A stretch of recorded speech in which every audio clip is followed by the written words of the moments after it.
enseñanza de esta mañana. Lucas 24:49. Ustedes tienen ahí en la pantalla, ¿verdad? He aquí yo enviaré la promesa de mi Padre sobre vosotros, pero quedaos vosotros en la ciudad de Jerusalén hasta que seáis investidos de poder desde lo alto. Que el Señor nos ayude en esta mañana a exponer su santa palabra y nos fortalezca por medio de ella y de su espíritu. Amén. Mira, aquí tenemos algo muy, muy interesante de las últimas palabras de Jesús. Jesús va a subir al Padre. El contexto es la resurrección. Jesús ha resucitado. Jesús ha invertido casi 40 días con los apóstoles después de que ha resucitado. Y ahora el Señor está dando las últimas instrucciones. Y es muy significativo que la última cosa que Él les dice a ellos es, mire, no se vayan de Jerusalén. Tienen que quedarse aquí en Jerusalén hasta que ustedes reciban poder de lo alto. Aquí hay dos cosas que me llaman poderosamente la atención y que hay que trabajarlas un poco, ¿verdad? Número uno, la insistencia de Jesús. La iglesia, los apóstoles y en ese momento el grupo que 120 o lo que sean, tal vez eran menos en ese momento. A veces ustedes saben que no todo el mundo llega al mismo tiempo, ¿eh? Pero el grupo básico de Jesús recibe la orden. Tienen que quedarse en Jerusalén. Sabemos por la segunda parte del Evangelio de Lucas, que es el libro de los Hechos, de que el grupo era de 120 que estaban orando fielmente, clamando al Señor por lo que pasaría, lo que vendría. Estaban clamándole al Señor. Bueno, Señor, aquí estamos, esperando lo que tú dijiste. Estamos confiando de que tú vas a hacer lo que dijiste. Así es que aquí esperamos. ¿Qué es lo que vas a darnos? ¿Qué es lo que tú tienes? No sabemos exactamente las palabras exactas de la oración de los apóstoles, pero sabemos que ahí estaba Marías, que estaban todos los demás hermanos y compañeros de ministerio, y que bueno, esto que ellos tenían que esperar, vea lo que dice el Hechos 1:8, estaba asociado con el Espíritu Santo. Así es que la promesa del Padre era que ellos recibirían poder del Espíritu Santo. Y ellos no podían salir a la obra misionera, no podrían lanzarse a lo del discipulado antes de recibir este poder. Esto es muy, muy importante. Lo otro es resaltar la importancia de por qué tenían que quedarse en Jerusalén. Ellos podían haber sido a Galilea, podían haberse ido a Cafarnaúm, donde eran pues un buen número de ellos. Pero ¿por qué tenían que quedarse en Jerusalén? Y quizás, y digo quizás, póngale comillas y mayúsculas, ¿verdad? Tenga que ver con el hecho de que los profetas hablaron de que en los últimos tiempos el monte de la casa de Dios, el monte de Sión, Jerusalén, con el complejo del templo y todo eso, sería el centro al que las naciones fluirían para buscar la instrucción del Señor. Miqueas 4:1 diría que este es el monte que va a estar sobre todos los montes y que va a ser algo así como lo más importante de todo. Bueno, históricamente sabemos que la ciudad de Jerusalén pues no ha tenido, no tiene tal trascendencia en lo político o en lo económico, aparte de salir continuamente en algunas noticias por los pleitos allá con los vecinos. Pero esto es más que todo algo espiritual. ¿Por qué? Porque el mismo apóstol Pedro, si ustedes ven esto en el libro de los Hechos, en el capítulo 2, versos 17 al 18, Hechos de los Apóstoles 2, 17 al 18, el apóstol Pedro dijo, cuando él está explicando el, lo que está pasando en Pentecostés, ¿verdad? Aquella presencia poderosa y dinámica del Espíritu Santo entre ellos, el apóstol Pedro dice, mire, es que aquí, bueno, 16, en realidad lo que pasa es que se está cumpliendo lo que dijo el profeta Joel. Yo en los últimos días derramaré de mi espíritu, dice Dios. Aquí tenemos un caso muy interesante y voy a meter un concepto que probablemente el pastor Binda se los ha enseñado, que es el concepto de la relectura. Aquí tenemos una relectura del texto de Joel, porque lo que dice Pedro varía un toquecito a lo que dice Joel, ya sea que Pedro está citando otra traducción, por tal vez la Septuaginta o lo que sea, pero Pedro está dando la interpretación de la iglesia del primer siglo sobre este evento de Pentecostés al citar a Joel. ¿Y qué es eso de una relectura? Bueno, que alguien está dando una interpretación, actualizando el texto, pero tengo que decir que las relecturas válidas, los únicos que pudieron hacer eso fueron los 12 apóstoles más Pablo. ¿Por qué? Porque ellos tenían la presencia del Espíritu Santo inspirándolos. Cuando ellos murieron, se acabó esto.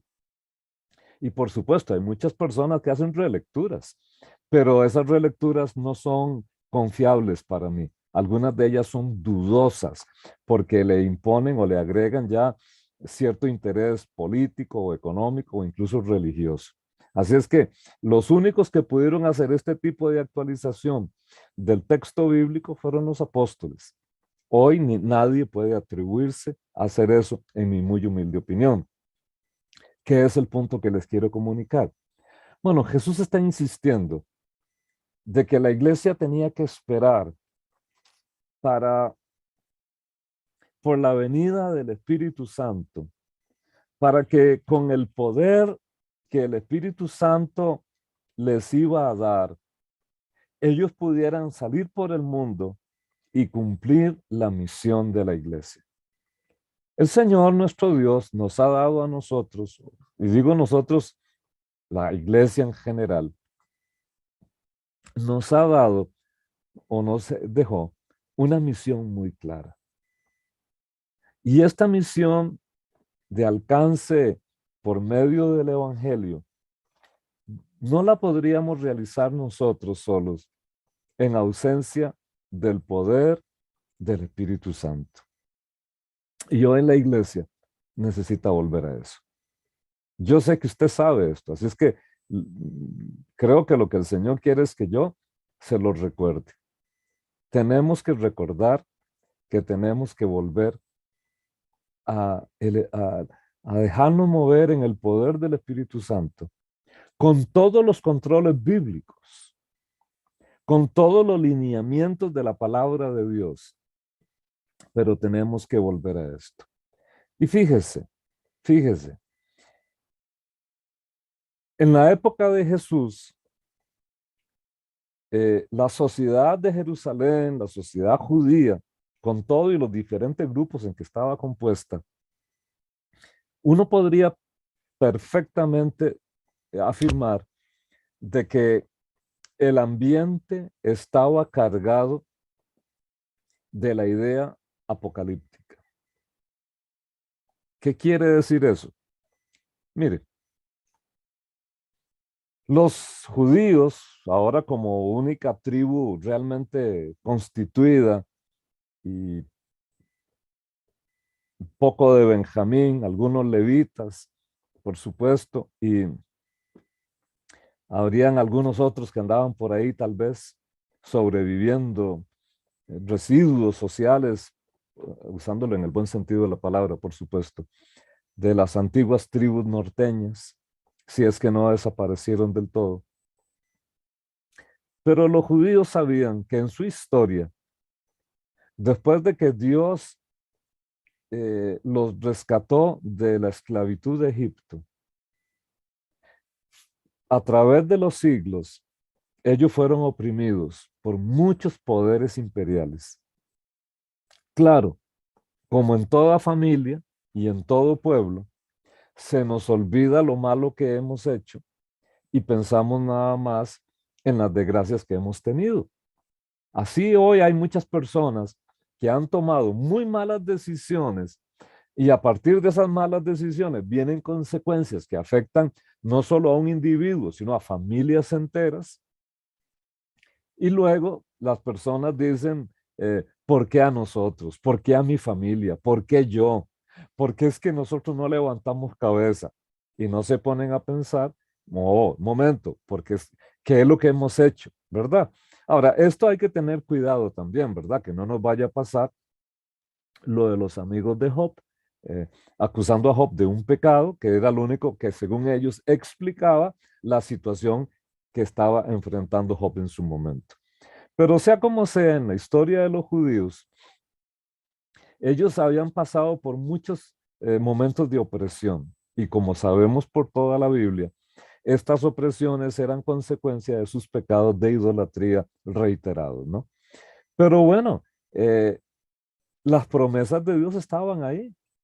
Y entonces, con el paso del tiempo, se fue dando la idea de que, mire, todas estas promesas, no te puse para hacer, estar abajo, te puse para estar arriba, no serás cola, sino la cabeza, a nadie le vas a pedir prestado, más bien tú vas a prestar a otros. Todo ese tipo de poder, de dominio, de protagonismo histórico y todo eso lindo y bonito.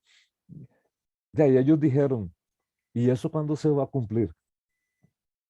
¿Cuándo se va a cumplir? Y poco a poco se fue soltando la idea en el proceso histórico de la existencia del pueblo de Dios, que en algún momento, en el futuro, en el futuro, vendría el ungido, el hijo de David, y que con el hijo de David vendría el poder de Dios, el poder del Espíritu, ese poder de que habló Joel, ese poder del que habló Isaías. Porque cuando Isaías habló de este vástago, de este retoño que saldría del tronco de Isaí, dijo en Isaías 11:2 que sobre él reposaría el espíritu de Jehová, espíritu que operaría en una séptuple manifestación, ¿verdad? Espíritu de poder, sabiduría, etcétera. Entonces, este que había de venir, que sí, sin duda, viene de la familia de David, va a venir lleno, pero lleno, lleno del Espíritu Santo. Por eso es que cuando en uno de los cantos del siervo, en Isaías 42:1, se habla del Mesías, Isaías dice que reposará el Espíritu de Jehová sobre él. Y en el famosísimo pasaje que todo mundo conoce, cuando Jesús lo lee en la sinagoga de Nazaret, recuerden, Isaías 61:1, el Espíritu de Jehová el Señor está sobre mí, por cuanto me ha ungido y me ha enviado a predicar, a proclamar, a libertar. Y cuando Jesús les dice a sus paisanos, caballeros, hoy en delante de ustedes se ha cumplido esta palabra. ¿Qué es lo que les estaba diciendo a ellos? Mire, yo aquí estoy, soy el Mesías, ya llegué, vecinos, primos, parientes, aquí estoy yo y se los estoy anunciando a usted en primicia para, como diríamos hoy, para noticias Nazaret, algo así. El Jesús está diciendo, aquí estoy yo, ya llegué. Pero aquellos no podían aceptar eso y más bien querían matarlo. ¿Por qué? Porque ellos decían, no, pues nosotros sabemos quién es él, hijo de José el carpintero, María. Pero no, ¿cómo se le ocurre a este? carpintero decir que es el Mesías, porque ellos tenían un concepto del Mesías muy político, muy poderoso, etcétera, etcétera. Pero Jesús estaba afirmando su condición de Mesías, reclamando que Él es el que está ungido por el Espíritu de Dios para hacer la obra de Dios.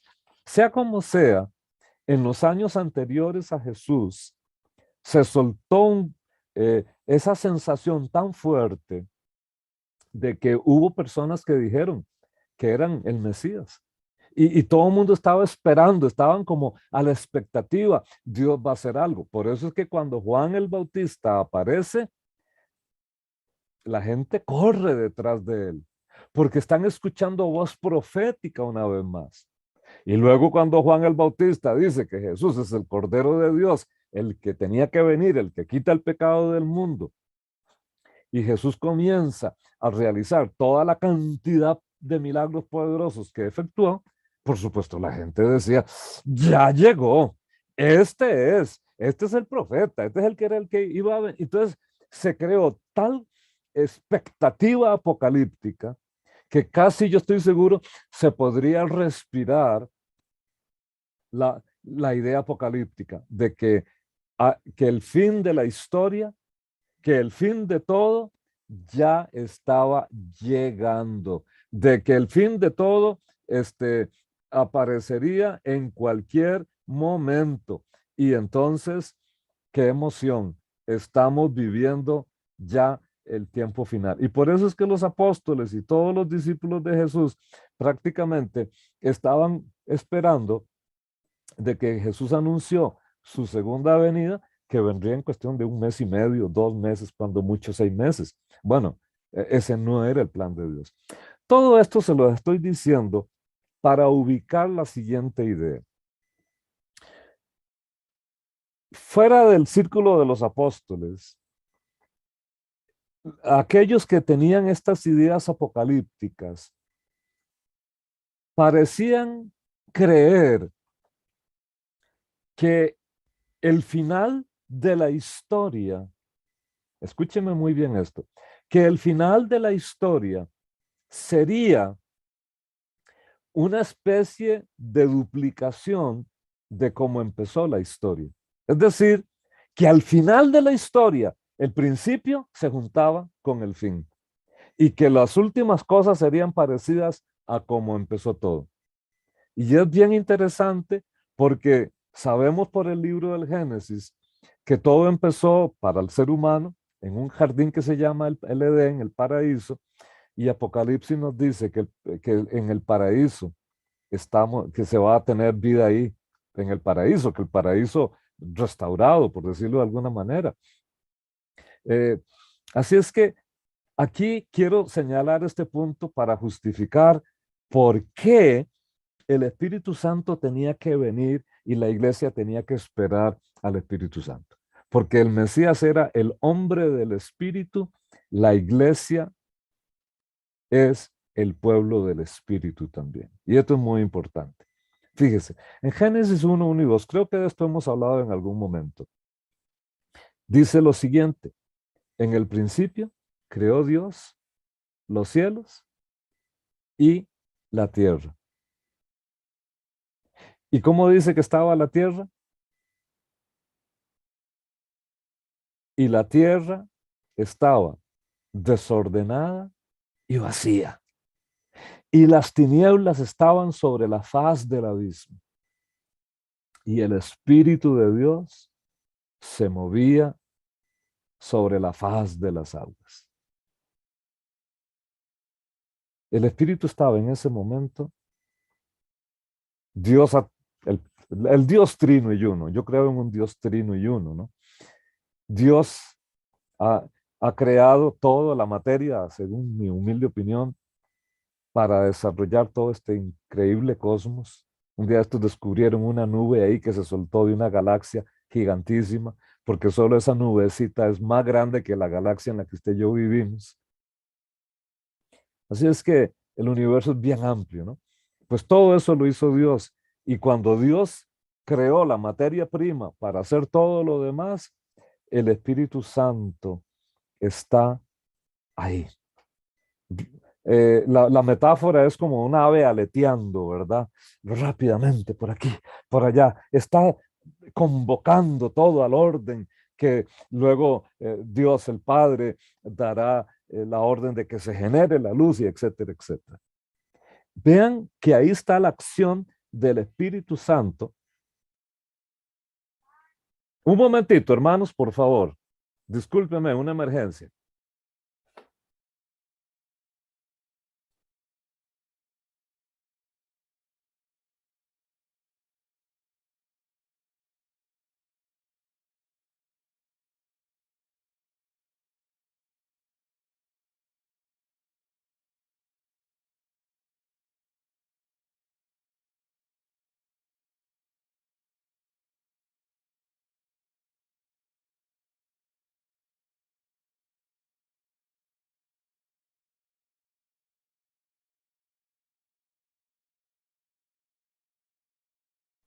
Disculpen, era una emergencia muy pequeña, pero al fin y al cabo tuve que atenderla. Por favor, perdonen a este viejo predicador. Gracias por perdonarme. Pues les decía, vean el papel del Espíritu Santo, vean el papel del Espíritu Santo en la creación. Busquen por favor Salmo 33:6, por favor. Y si alguien me ayuda a leerlo, se lo agradezco.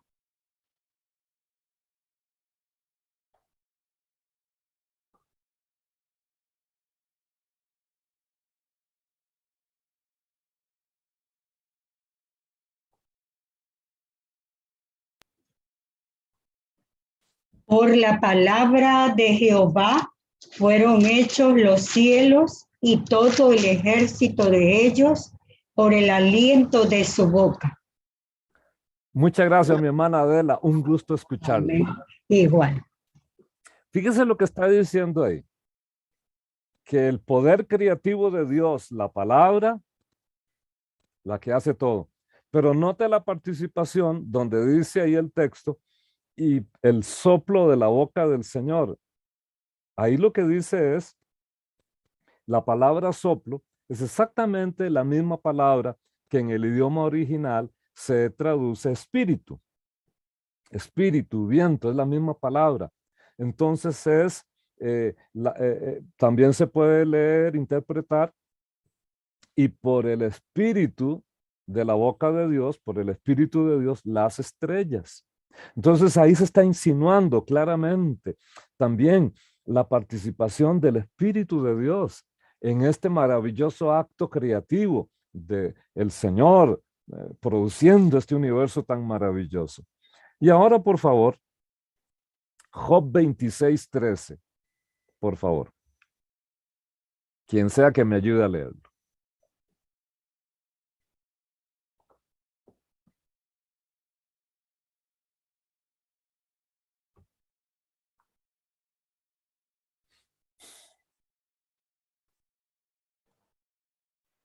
Su espíritu adornó los cielos, su mano creó la serpiente tortuosa.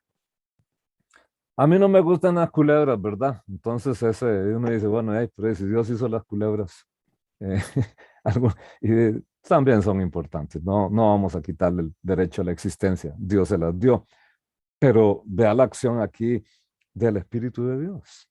Y es exactamente la misma palabra que se traduce soplo en el Salmo 33.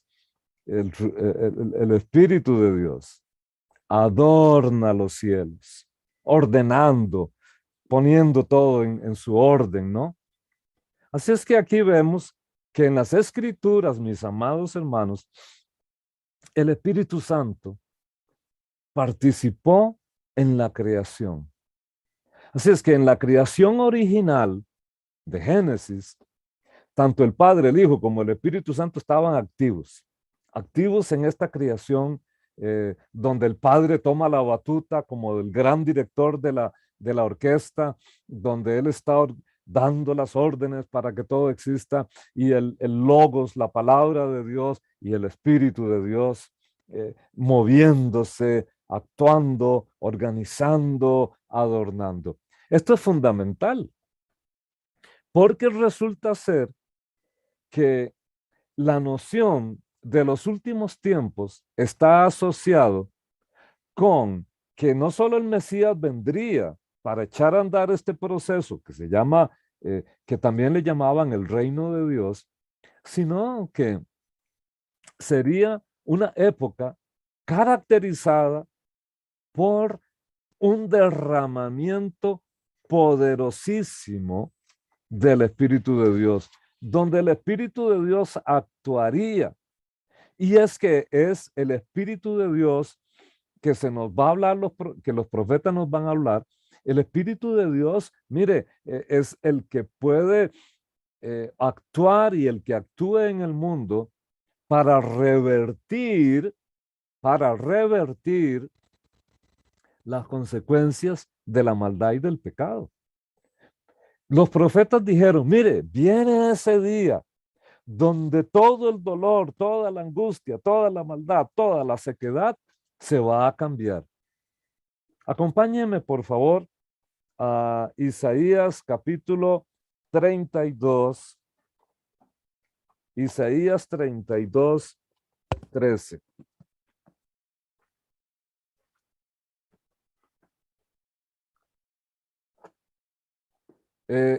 Aquí en este pasaje, el profeta va a hablar de la situación que vino sobre Judá a consecuencia de los pecados, la situación del pueblo de Dios a consecuencia de los pecados. Y dice Isaías 32, 13, sobre la tierra de mi pueblo subirán espinos y cardos. ¿De qué se recuerdan ustedes cuando escuchan eso? Espinos y cardos. ¿Se acuerda cuando Dios le dice a Adán, oiga, por causa de su pecado voy a maldecir la tierra y usted va a trabajar duro y espinos y cardos te producirá? Es consecuencia del pecado, ¿no? O sea, no es que solo espinas van a salir, porque aquí al frente donde yo estoy, aquí en mi casa, tenemos unos árboles, un árbol de mango, naranjas, eh, de todo hay, bueno, de todo dice uno, unos palitos aquí.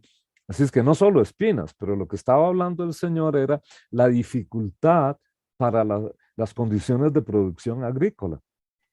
Aquí nomás en la región donde yo vivo, cerca del volcán, hay cualquier cantidad de personas que siembran fresas y a veces han hecho inversiones millonarias y cambia el clima y por exceso de lluvia o por falta de lluvia, muchos de estos productores han quedado casi arruinados por las condiciones tan duras que haya en la tierra al presente. Bueno, Isaías está viendo algo de esto aplicado a Judá. Verso 14, porque los palacios quedarán desiertos y el bullicio de la ciudad cesará. Las torres y fortalezas se volverán cuevas para siempre, donde descansen asnos monteses y los ganados hagan majada. Es una visión lúgubre de las casas y de los palacios de Jerusalén, totalmente destruidos, abandonados. ¿Han visto alguna película así de ruinas donde se meten los animales salvajes y la hierba cubre todo? Bueno, esta es la imagen que nos está comunicando Isaías. Ahora, permítame mostrarle algo del lenguaje profético, donde dice, eh, ah, como a la mitad del versículo 14, fíjese donde dice, se volverán cuevas. ¿Ya ubicaron ahí? Se volverán cuevas. Ahora, note que dice para siempre. ¿Qué significa para siempre? De para siempre, siempre, ¿verdad? En cualquier idioma. Entonces aquí da una declaración de que esto va a ser un estado para siempre. Pero a veces el para siempre de Dios está modificado por una condición. Así es que hay que ponerle mucha atención siempre al contexto de lo que uno está leyendo para no hacer que el pasaje diga lo que no dice. Porque este para siempre está modificado por el versículo 15. Vea lo que dice el versículo 15. Hasta que sobre nosotros se ha derramado el Espíritu de lo alto. Vea qué lindo. Vea qué lindo lo que está aquí. Que el Espíritu del Señor se derramaría sobre el pueblo de Dios y entonces esta condición de sequedad, de destrucción, de desolación, de ruina, de sequedad, eso desaparecería. ¿Y cuál es la clave para que eso desaparezca? Que el Espíritu Santo, el poder de lo alto, sería derramado sobre el pueblo de Dios. Esto me recuerda a mí el Salmo 104, ¿verdad? Eh, donde dice el Salmo 104, mira, si tú retiras, vuelves tu rostro, todo desaparece, pero si envías tu espíritu, tú recreas la faz de la tierra. Dios nos librara de que el Señor retirara el aliento de vida, porque al retirar el aliento de vida, nosotros dejaríamos de existir. El universo mismo dejaría de existir si el Señor retirara su poder y su presencia. El Espíritu Santo entonces es, amados hermanos míos, esa presencia de Dios también, ese poder de Dios, nosotros hoy sabemos que es una de las personas de la Trinidad, pero es el Espíritu de Dios, ese poder restaurador que todo desierto lo puede transformar en un jardín. Aquí mismo, en Isaías, en el capítulo 44,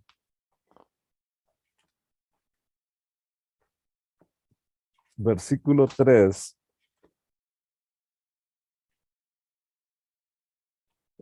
si alguien me ayuda a leer, por favor. De hecho, si puede leer Isaías 44, del 3 hasta el 5.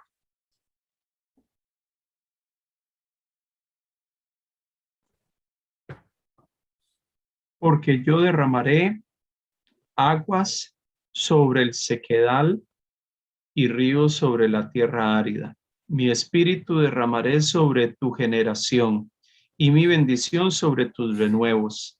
Y brotarán entre hierba como sauces junto a las riberas de las aguas.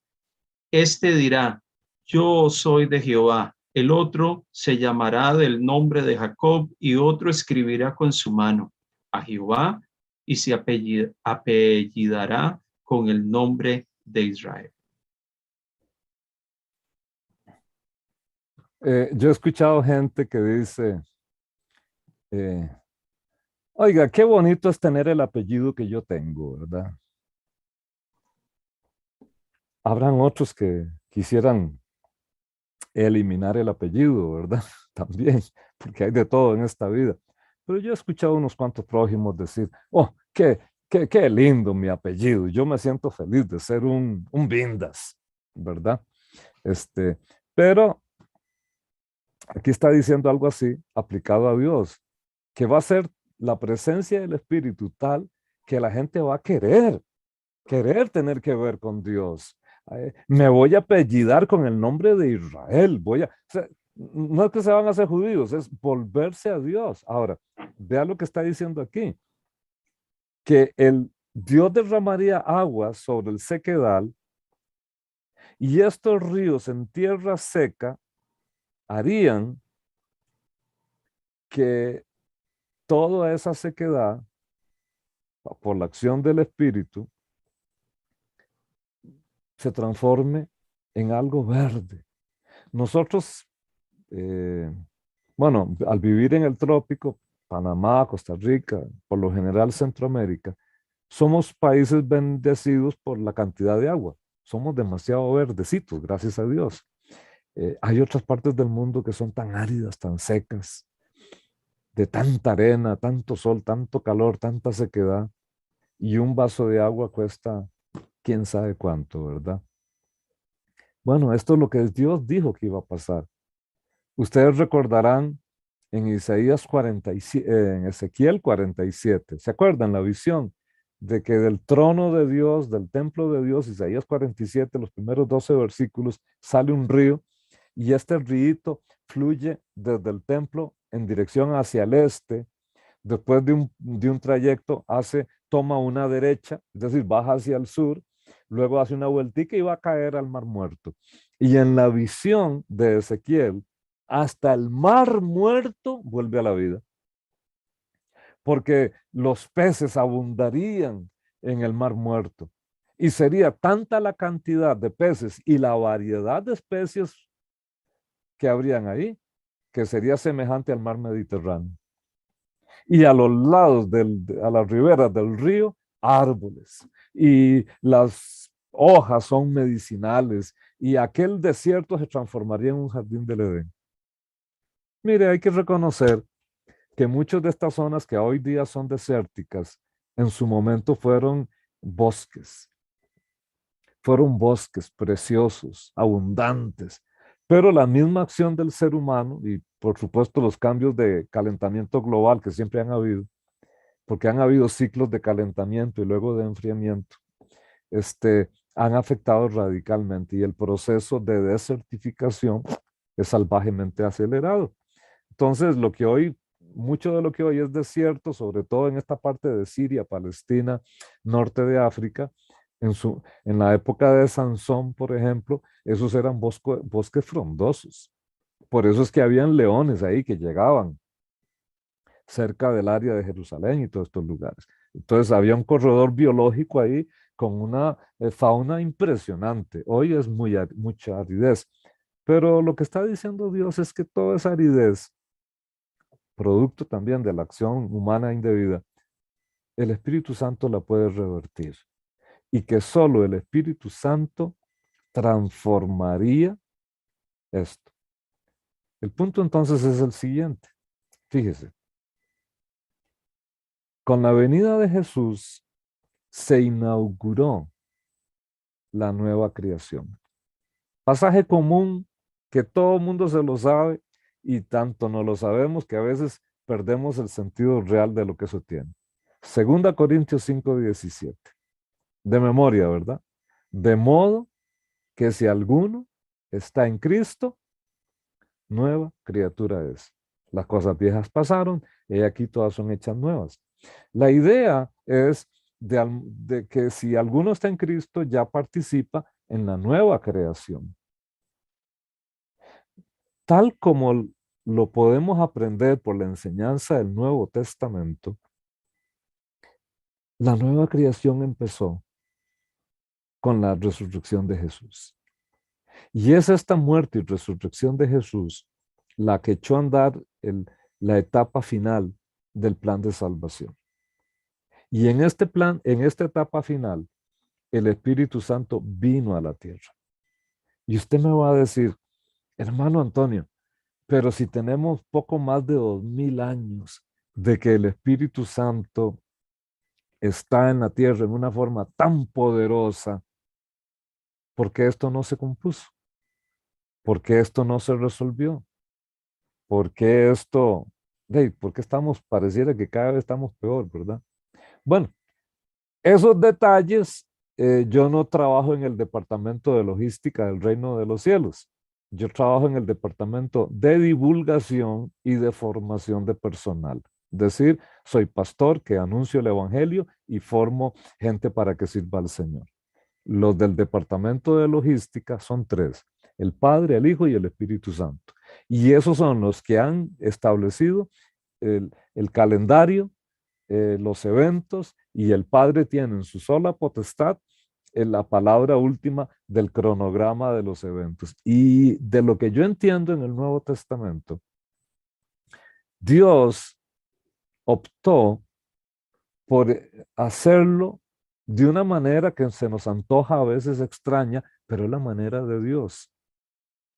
Una manera que implicaba que su Hijo vendría a la tierra y moriría, resucitaría, dejaría el Espíritu Santo en sustitución de él, y luego él acompañaría a su pueblo a través de los siglos, y que pasaría muchas peripecias, y que llegaría un momento en que el mal se pondría tan terrible como recuerda las palabras para el juicio de Sodoma y Gomorra, que el mal, la maldad del amorreo no había llegado a su colmo.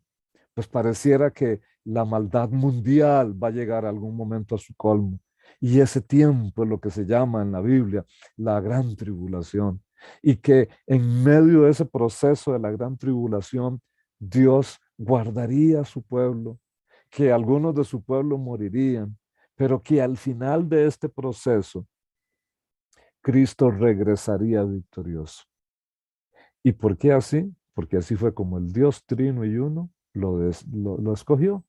Y como Dios es infinitamente más sabio que ustedes y que yo, nosotros aceptamos con toda humildad que así fue la voluntad de Dios.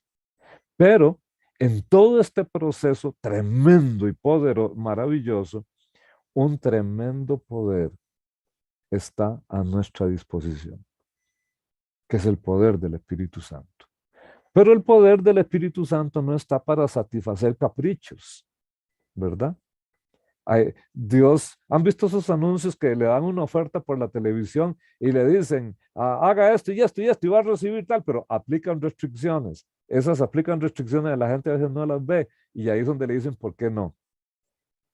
Vamos a poner un ejemplo de mi propia vida. ¿Por qué Dios, que el poder del Espíritu de Dios es grande? Sí. ¿El poder del Espíritu de Dios está disponible para nosotros? Sí. ¿El poder del Espíritu Santo está para caprichos? No. Yo tuve que aceptar que yo me quedé calvo. Pero cuando empezó a caérseme el pelo y no hayan inventado tío Nacho ni nada de esas cosas, ya yo busqué en oración y muchos oraron por mí. Yo les he contado, oraron por mí.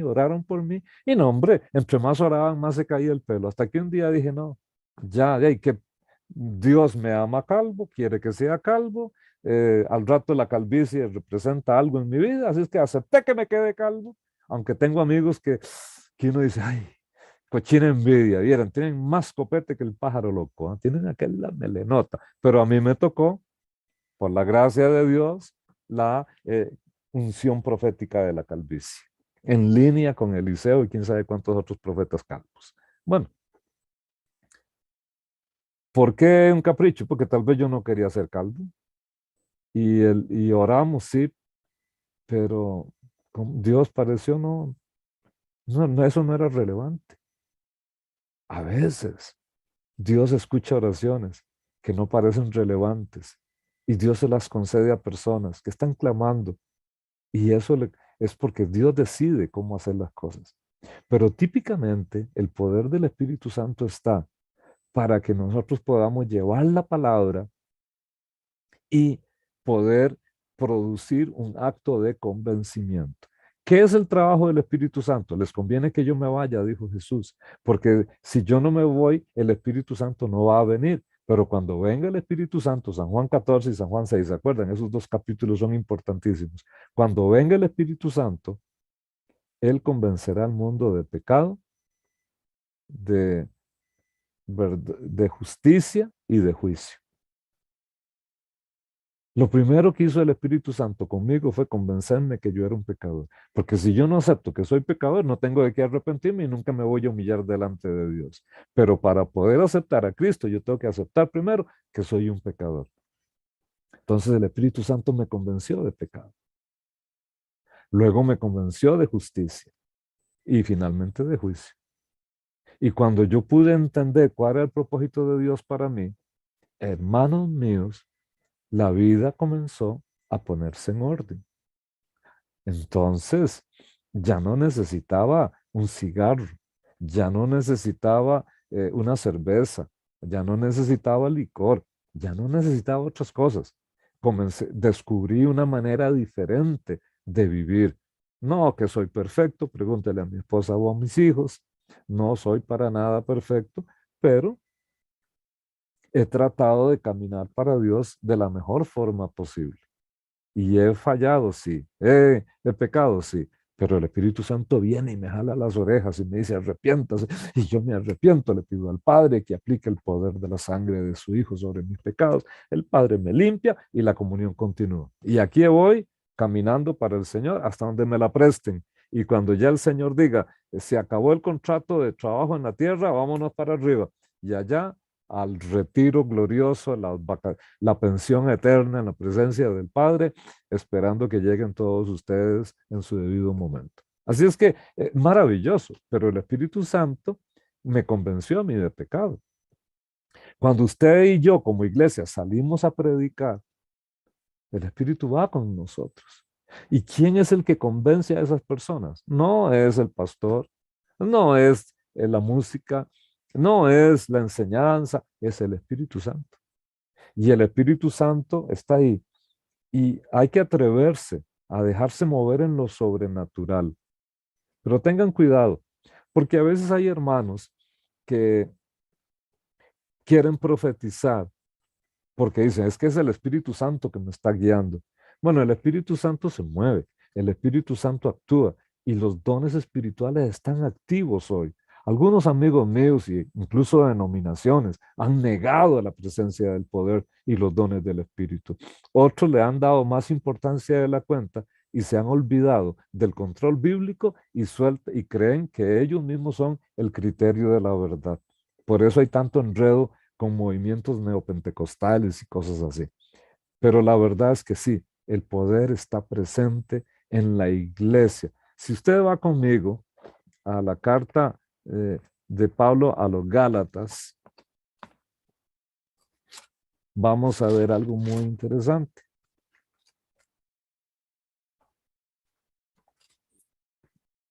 En Gálatas capítulo 3,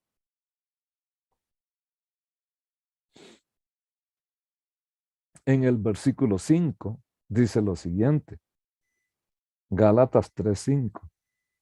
Aquel pues que os da el Espíritu y hace maravillas entre vosotros, ¿lo hace por las obras de la ley o por el oír con fe? Obviamente, esto es parte de todo un argumento que Pablo viene desarrollando para prevenir a sus amados Gálatas de que no caigan atrapados en un sistema religioso judaico. Pero la primera parte del versículo es la que es relevante para nosotros hoy. Aquel que os da el Espíritu. En el idioma original del Nuevo Testamento, el tiempo presente tiene un sentido continuo. Entonces aquí se puede traducir aquel que os da y os sigue dando. Aquel que hace y sigue haciendo. Así es que Dios, el Padre, sigue dando el Espíritu Santo a su pueblo y sigue haciendo maravillas, lo cual implica los milagros. No hay que tenerle miedo a los milagros, hermanos. Atrévanse a creer, atrévanse a orar, atrévanse a dejarse mover por el Espíritu Santo. Si alguno de ustedes siente como un sentir profético, una palabra, pregúntenle al pastor o a alguno de los ancianos, mira hermano, es que yo siento esto así. Se los digo porque a mí mismo hay personas que me han dado profecías, me han dado palabras de Dios. Y de ahí, yo trato de tomar lo que dijo Pablo, no menosprecie la profecía, pero disciérnalo todo. Entonces hay cosas que me han dicho y digo, sí, tiene toda la razón y a enfrentar eso. Pero a veces le dicen a uno cosas que no, simplemente no son, no aplican. Y a veces hay gente que cree, no, es que lo dijo, mire, es que lo dijo el hermano Antonio y esa palabra, pero ¿cómo sabe usted si esa palabra era un prejuicio del hermano Antonio, un deseo del hermano Antonio o un, un- algo que vino de parte de Dios a través del hermano Antonio? Por eso hay que discernirlo. Y San Pablo dice, mire, cuando alguien está profetizando en la iglesia, los demás juzguen. Así es que nadie tiene por qué sentirse ofendido de que si alguien dio una palabra de profecía, los demás hermanos de la iglesia y sobre todo los ancianos, que son los pastores de la iglesia local junto con el pastor general, están evaluando. Y si aquello es de Dios, alabado sea Dios, pero si no es de Dios, pues hay que parar aquello con mucho amor, con mucho cariño. Nadie se tiene que ofender por eso.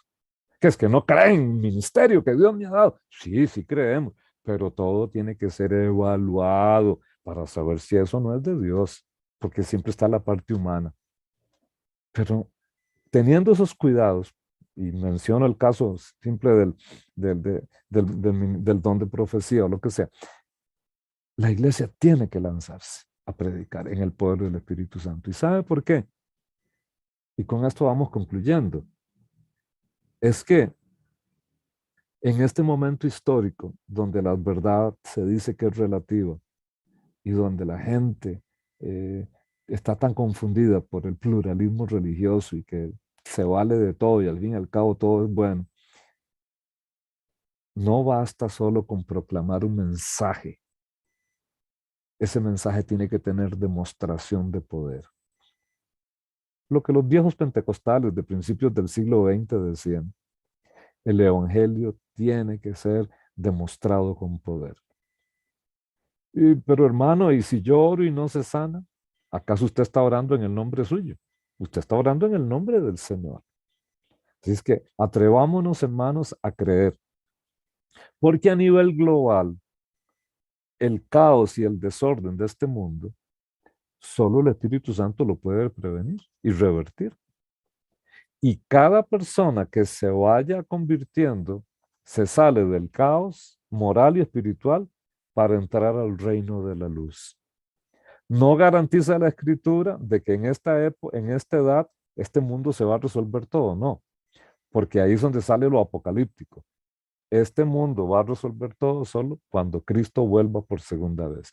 Pero mientras Cristo vuelve, nosotros somos esas antorchas que resplandecen, ¿verdad? En medio de la oscuridad. Bueno, esa es la luz del Espíritu, la presencia del Espíritu, la que está en nosotros. Y como pueblo del Espíritu, tenemos que siempre pedir al Espíritu Santo que nos ilumine, que nos guíe, que nos ayude a entender la Escritura y que abra nuestros ojos para que podamos ver las ventanas de oportunidad. La iglesia está confinada a la virtualidad.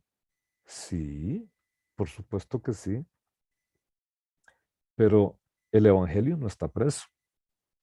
Usted puede predicar. ¿Cuántos de ustedes, hermanos, tienen un montón de amigos, tienen chats? Ya cuando uno llega a esta edad se da cuenta de que estoy en el chat de los compañeros de caminata, que estoy en el chat de los del grupo del centro de salud al que nos envían la información para actividades especiales. Bueno, ¿y qué pasa si yo comienzo a proclamar con amor, ¿verdad? No es que voy a decir, ¿saben ustedes todos los de este chat que se van a ir al infierno si no aceptan a Cristo, impíos, pecadores, serpientes? No, así me sacan del chat y no. Ahora, si me van a sacar, que me saquen, pero hay que hacerlo con sabiduría. Hablar, enfatizar el amor de Dios. Y si alguno de esos quiere saber algo más, pues hágase un chat aparte con él o con ella y siéntense en forma virtual y comience a evangelizar. Nosotros hemos ganado a algunas personas en la iglesia así virtualmente y pueden haber un montón más que están ahí. Se han dado cuenta que en las redes sociales la gente vive tan vacía, poniendo cada, eh, mi abuela diría, bueno, no, mejor no, cada cosa sin sentido. Y es por la soledad y la necesidad de atención. El mundo se está muriendo porque no tiene el amor de Dios. Entonces utilicemos los recursos que Dios nos pone a nuestra disposición en el poder del Espíritu para alcanzar a la gente con el Evangelio. Esa es la razón por la que Jesús dijo, mire, no me vayan a hacer la obra sin el Espíritu. Tienen que recibir primero el poder. Nosotros como cristianos que tenemos el Espíritu Santo que vive en nuestros corazones, digámosle al Espíritu, Espíritu, domina todo mi ser, Espíritu de Dios, por favor, que tu ministerio en la tierra aquí se pueda realizar también a través de mi vida y activa los dones que me has dado, actívalos, actívalos y déjame moverme en la dirección que tú quieras para hacer lo que tú quieras y que todo lo que yo haga por el poder tuyo sea para gloria del Padre y de Jesucristo. Entonces vamos a poder hacer cosas tremendas. Y atrévanse, atrévase, atrévase, porque eso es lo que Dios quiere. Que Dios los bendiga a todos. Muchas gracias por su atención. Para mí es un privilegio, un privilegio. Dios te